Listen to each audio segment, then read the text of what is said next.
Ser podcast.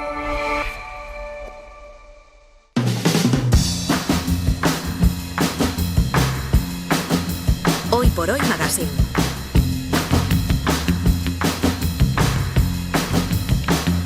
Ser podcast.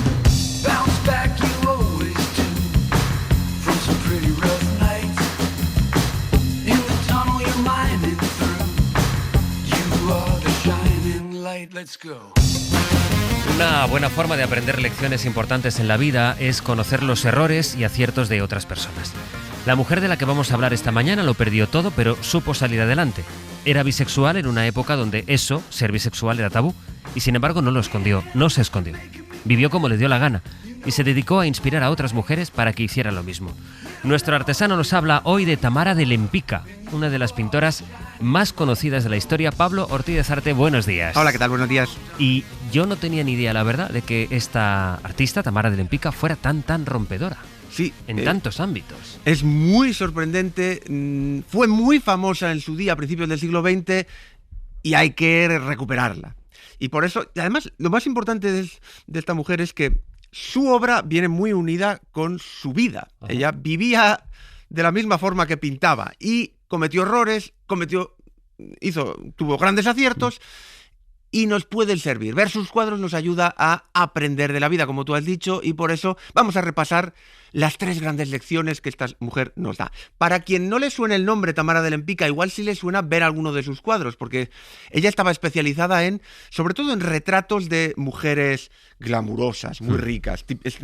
Ella trabajaba en los años de 1920, la década los felices años 20. Los felices años de fiesta. Retrata mujeres ricas con mucha sensualidad, con mujeres muy libres. Esta es su seña de identidad. Has dicho 3 lecciones. ¿Cuál es la primera de Tamara de Lempicka? La primera es una que nos tenemos que apuntar a fuego todos en la vida. Nada es para siempre. Todo pasa. Pero ojo, todo pasa. Lo bueno y lo malo. Yeah. Ella nació rica. Nació probablemente en Varsovia, probablemente en 1894. Digo probablemente porque ella mintió muchas veces sobre su edad, se inventaba muchas cosas de su biografía, porque ella quería parecer una mujer muy sofisticada. Entonces todo lo que no le iba bien lo quitaba. No, se lo inventaba. Pero bueno, más o menos, sería polaca, creció a principios del siglo XX entre Moscú y San Petersburgo. Y era muy rica, de familia rica, y además, a los 14 años se enamoró de un hombre riquísimo también, de la aristocracia, que además era guapísimo. Es decir, vivían muy bien relacionados en la época de la Rusia zarista, todo les iba muy bien, hasta 1917, año de la Revolución Rusa, en el que toda esa gente, todos esos aristócratas, lo empiezan a pasar mal. El marido, acaba en la cárcel y ella le tiene que ayudar a sacarle de la cárcel y acaban huyendo a París. O sea, lo tienen todo y de pronto cambia el curso de la historia, año 1917, ella pasa a ser, por tanto, una refugiada y sin dinero en París, con lo complicado que tenía que ser eso en aquella época. Claro, habían perdido toda su fortuna, ella tuvo que vender todas sus joyas y además tenían ya una hija. Imagínate cómo sales adelante en una ciudad donde no conoces a nadie. Además, tenía un problema. Su marido parece ser que era depresivo y no supo encajar la situación, no supo darle la vuelta, no había trabajado mucho en su vida en realidad y al final no se ponía las pilas, no se buscaba la vida y fue ella, esta niña rica, la que tuvo que buscarse algo y decidió pintar. Aprender a pintar. O sea, no sabía pintar. No sabía, era una aficionada, pero decidió, venga, pues me voy a poner a pintar y se marcó el objetivo de triunfar como artista. Y lo consigue en poquísimos años. Consigue triunfar y empezar a vender cuadros. Con alguna que otra mentira. Porque, por ejemplo, al principio, ella firmaba como hombre. No se sabía que era una mujer. Porque, claro, en aquella época, ser un hombre implicaba vender mucho más. Solo hasta que ya le dedicaron su primera exposición única para ella, tuvo que revelar este dato. Así que era una mujer que sabía que lo puedes tener todo y luego perderlo, nada es para siempre, y que luego, cuando te va mal, también puedes rehacerte. Hasta tal punto aprendió eso, que ella se prometió a sí misma. Cuando empezó a vender cuadros, dijo, por cada cuadro que venda, me voy a comprar una pulsera de diamantes. hasta que se me llenen todos los antebrazos, los 2 antebrazos, de pulseras, para que si vuelve a pasarme lo mismo, que vienen mal dadas, al menos tenga esas joyas para poderlas vender. O sea, la primera lección de Tamara de Lempicka es que nada es para siempre. La segunda, porque has dicho que había 3. La segunda es, esto es muy importante y fundamental en la profesión de todos, hay que copiar. Copiar de los mejores. Como manera de aprendizaje. Como manera de sacar las castañas del fuego. Ya, de sobrevivir, hay que copiar. Y ella no solo copió, ella robó literalmente, porque claro, no tenía una formación artística muy sólida. Entonces lo que hizo es, muy inteligentemente dijo, voy a coger los 3 estilos más de moda en mi tiempo, que son el Renacimiento italiano, el cubismo y el Art Deco, que se llevaba en los años 20. Hace una amalgama de ellos. Fíjate que te he traído aquí un cuadro, sí, uno de sus más famosos, retrato. Se ve una mujer inclinada con unos colores, un blanco y un rojo muy, muy fuertes. Sí, es el retrato de Ira P., una de sus modelos favoritas. Es un vestido muy sensual, mujer lujosa, el típico retrato de Tamara. Y abajo... Esto tiene de Renacimiento, de Art Deco y de cubismo. Ajá. Abajo te he puesto un ejemplo de cada uno de esos estilos para que veas cómo copia, roba, literalmente, de esos estilos. Ella se define por un arte muy sensual, simple, pero con retratos muy contundentes y a la vez elegantes. La sensualidad la coge del Renacimiento italiano. Este cuadro de Bronzino es el claro ejemplo de líneas sinuosas, luces y sombras, esa suavidad que tiene el Renacimiento italiano. Lo puedes ver en el retrato de Ira P. de Tamara de Lempicka o en cualquier otro retrato. Luego, el cubismo, que se llevaba mucho en aquella época. Fíjate que, igual que los cubistas, ella utiliza formas geométricas muy claras. La cara está a base de líneas muy rectas. El rostro se ve claramente que hay una influencia cubista. Sí. Y a veces en determinadas formas del cuerpo se ven formas ortogonales. Eso que le da mucha simplicidad. El retrato es muy simple, muy fácil de entender y además como muy monumental. Parece una escultura con todas esas formas geométricas. Y luego, a toda esta dulzura, sensualidad y contundencia, le da elegancia. ¿Cómo? Con el Art Deco, que es ese arte tan sencillo, simple, pero al mismo tiempo lleno de glamour y de elegancia. Todas estas copias llevan a crear un estilo único. Pero esto se ve en el arte y se ve en tantas otras disciplinas, pero que la clave un poco, la evolución siempre ha sido desde la copia, digamos, o a la inspiración, y luego le añades, ¿no?, tu toque personal. Claro, esto es lo importante. Tú no puedes copiar y quedarte ahí. Claro. Tú lo que tienes es... Pero todos, no solo en pintura, sino cada uno en nuestro trabajo. Fíjate en los mejores. Esto es lo que nos decía ella. Sí, y luego, cuando ya lo hagas exactamente igual que ellos, añádele tu toque personal. Y esto es lo que hace Tamara de Lempicka, porque aunque se parece un poco a todos estos estilos, el suyo es único. Tú ves un cuadro de ella y sabes que es suyo, porque tiene su propio toque. Y eso es lo más importante para un artista, ¿no? Sabe decir, esta obra es tuya, se ve claramente que esto tiene tu sello. Es lo más difícil de conseguir, pero también para nosotros. General, que la gente diga, esto es de él, es de él, y no te confundan con otro.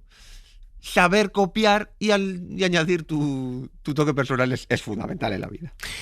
Decías que, sobre todo, y es verdad que muchos de los cuadros que has traído son de mujeres, además mujeres en una actitud, bueno, pues a veces muy sensual, muy atrevida, incluso diría, no sé si para la época. Es verdad que estamos hablando de los años 20, que fue una época, una década de desinhibición, pero no sé cómo fueron acogidos esos cuadros pintados por una mujer con mujeres así en esta actitud. Claro, es muy arriesgado, especialmente si lo está pintando una mujer. Una mujer. Pero triunfaron, porque ella se dirigía a la alta sociedad, a la clase, sobre todo mujeres, pero también hombres de la alta sociedad europea, de Estados Unidos, del lujo, y eso tuvo mucho éxito. Ella lo que hace básicamente son obras de mujeres independientes, libres, glamurosas y lujosas.